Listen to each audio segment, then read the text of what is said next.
Hi, for this algebra question here, what we have is we have a expression where on the left hand side we have two terms of the unknown x plus x over 4. So one is a fraction, one isn't, and on the right hand side we have a whole number.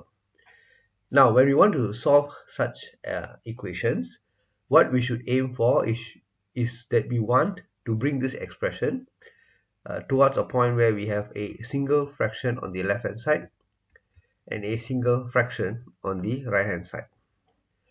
Once we achieve this state, all we need to do is to cross multiply, and when we cross multiply we get AD equals to BC, where we no longer have to deal with fractions and it's a lot easier to solve for x.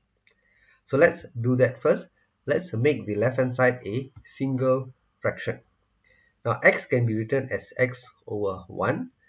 With that, I can have a common denominator here, which will be 4. So 4 divided by 1 times x. So 4 divided by 1 is 4. 4 times x is 4x. The denominator here is already 4. So all you need to do is add a x here equals to 15. And 15 can also be written as 15 over 1.